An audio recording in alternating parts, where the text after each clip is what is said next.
आप देख रहे हैं भूतिया विला।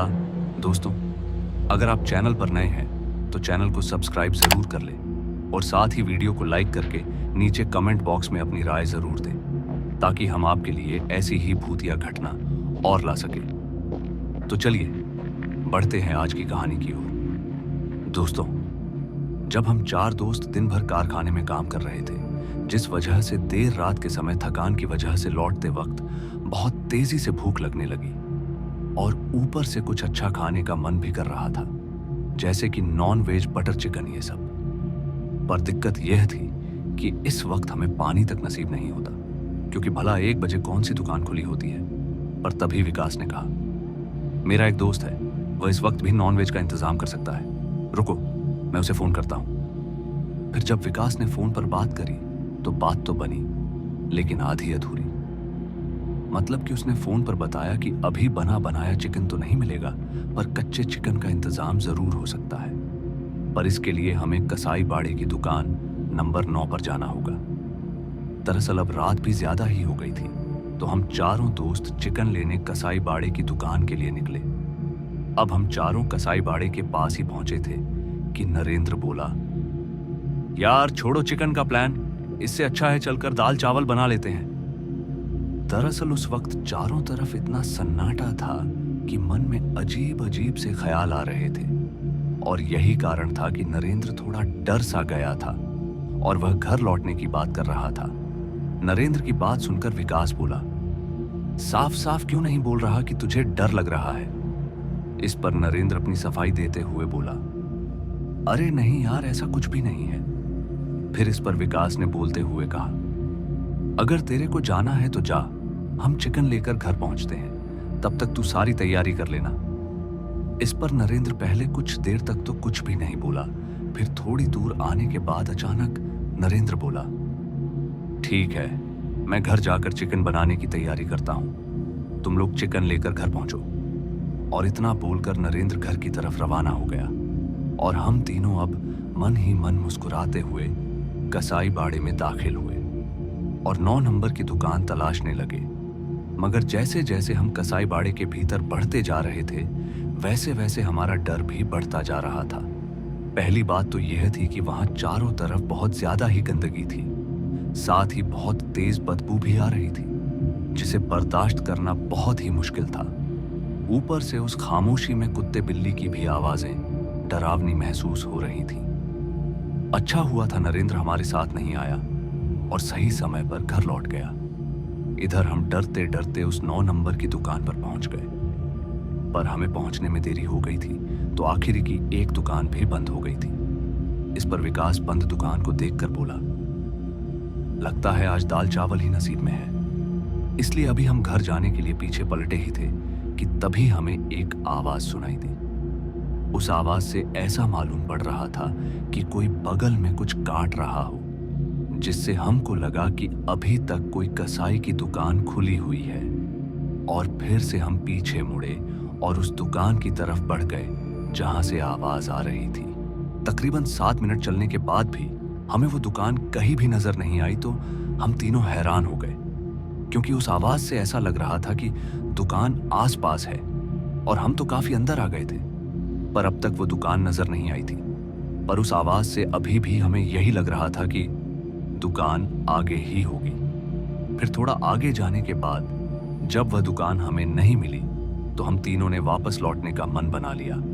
और जैसे ही हम वापस पीछे मुड़े, तभी पीछे से किसी ने आवाज दी, क्या हुआ, खाली हाथ ही जा रहे हो।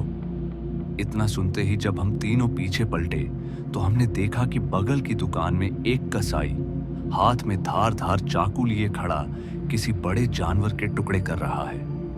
पहले तो कुछ देर तक हम तीनों के तीनों बिना कुछ बोले उस कसाई को घूरते रहे, मगर तभी उसने कहा, अरे भाई कुछ बोलोगे भी या यूं ही खड़े खड़े घूरते रहोगे। तो इस पर मैंने बोला, 2 किलो चिकन मिल जाएगा क्या।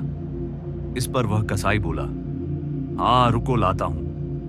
अभी उसने इतना बोलकर अंदर की तरफ जाने के लिए मुड़ा ही था कि विकास बोला, फ्रेश देना चिकन, ना कि कोई खराब पड़ा हुआ। इस प्रकार कसाई बोला, हाँ यहां सब कुछ ताजा ही मिलता है। ये बोलकर वह दुकान के अंदर गया और कुछ देर बाद काली थैली में चिकन हमारे हाथ में थमाते हुए बोला, 200 रुपए हो गए आपके। विकास ने चिकन की थैली पकड़ी और पैसे दे दिए। चिकन लेने के बाद हम तीनों वहां से घर के लिए चल दिए। फिर जब हम तीनों घर पहुंचे तो कमरे पर अभी भी ताला लटका हुआ था, जबकि नरेंद्र तो तभी लौट गया था। खैर, मैंने ज्यादा ना सोचते हुए दूसरी चाबी से ताला खोला और कमरे में दाखिल हुए। कमरे में आते ही मैंने नरेंद्र को फोन लगाया, पर नेटवर्क इशू होने के चलते फोन लगा ही नहीं।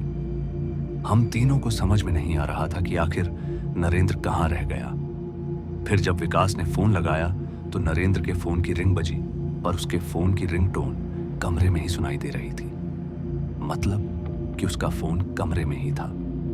फिर विकास तुरंत नरेंद्र के फोन को कमरे में ढूंढने लगा तो विकास यह देखकर हैरान हो गया कि नरेंद्र के फोन की रिंगटोन कहीं और से नहीं, बल्कि उस चिकन वाली थैली से ही आ रही है जो हम कसाई बाड़े से लाए थे। फिर जब हमने उस थैली को खोलकर देखा तो नरेंद्र का फोन उसी थैली में मिला, और यह नजारा देखकर हम तीनों इतना ज्यादा डर गए कि कुछ देर के लिए हमारी सांसें थम गईं और सोचने लगे कि आखिर नरेंद्र का फोन इस चिकन की थैली में कैसे आया।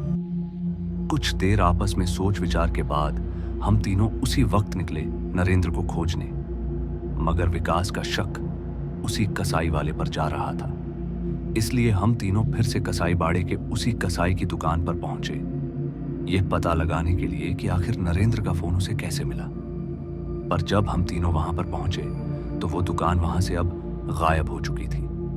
उस दुकान की जगह पर अब सिर्फ एक दीवार थी। ये देखकर हमें लगा कि हम तीनों रास्ता भटक गए हैं। लेकिन फिर जब हमने आसपास की दुकानों की तरफ देखा तो यह पक्का हो गया कि उस कसाई की दुकान इसी जगह पर थी जहां अब काली दीवार है। पर ऐसा कैसे हो सकता था?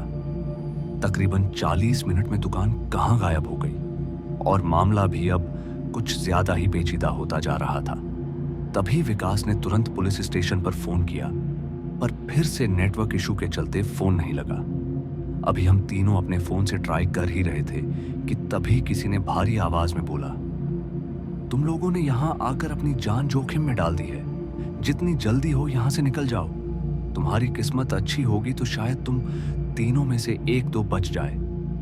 फिर जब हम तीनों ने उस आदमी की तरफ देखा तो हमने पाया कि एक आदमी जिसके शरीर की सारी हड्डियां नजर आ रही थी और वह कपकपाते हुए एक लाठी पकड़े हमारी तरफ ही बढ़े जा रहा था। इसी बीच उसने गहरी आवाज में फिर कहा, अरे भागो और पीछे मुड़कर मत देखना। ये सुनकर पता नहीं क्यों हम तीनों डर के मारे वहां से भागने लगे। अभी हम भागते हुए कुछ दूर आए ही थे, विकास फिसलकर नीचे गिर पड़ा। पर फिर भी ना तो मैं रुका और ना ही अजय। हम दोनों लगातार भागते ही रहे। अब हम भाग ही रहे थे कि तभी हमें विकास की चीख सुनाई दी, जिसे सुनकर हमारा दिल अंदर तक सहम उठा। और फिर जब हम कसाई बाड़े के बाहर निकले तो वहां के चौराहे पर जो हमने देखा वह देखकर हमारे पैरों तले जमीन ही खिसक गई, क्योंकि चौराहे के ठीक बीच में विकास और नरेंद्र के कटे हुए सिर रखे हुए थे। ये देखकर हम दोनों रोते चीखते वहां से भागे और सीधे पुलिस स्टेशन पहुंचे। वहां सारी बात बताने के बाद पुलिस वालों ने कहा, तुम्हें पता नहीं है कि उस कसाई बाड़े के पिछले हिस्से में जाना मना है। वहां जो कोई भी जाता है उसका यही अंजाम होता है। तुम्हें किसी ने बताया नहीं। मैं ये जानकर हैरान था कि पुलिस तक उस कसाई बाड़े में जाने को तैयार नहीं थी। फिर कुछ दिनों के बाद जब मैंने उस कसाई बाड़े के बारे में थोड़ी पूछताछ की तो पता चला कि बहुत साल पहले एक कसाई जो पैसों के लालच में मांस के अंदर मिलावट करके बेचा करता था, जिसका पता चलते ही कुछ अज्ञात लोगों ने उसे काटकर उसके मांस को बाकी के मांस में मिला दिया और उसकी दुकान को एक दीवार के उस पार चुनवा दिया। पर इस घटना के बाद वह कसाई फिर से नजर आने लगा और रात के समय इंसानों का अपना शिकार बनाने लगा। जिस तरह से उसे काटा गया था, अब ठीक उसी तरह से वह लोगों को काट रहा है। यह सब जानने के बाद मैं फिर कभी भी उस कसाई बाड़े के पास से भी नहीं गुजरा। मगर दुख तो इस बात का था कि मेरे साथ काम करने वाले मेरे दो दोस्त अब इस दुनिया में नहीं थे, जो शायद कहीं ना कहीं चिकन खाने की जिद से ही ये हादसा हमारे साथ घटित हुआ। तो दोस्तों, आज की इस कहानी में बस इतना ही। और मैं आपका दोस्त जल्द मिलूंगा एक ऐसी ही और डरावनी कहानी के साथ। धन्यवाद।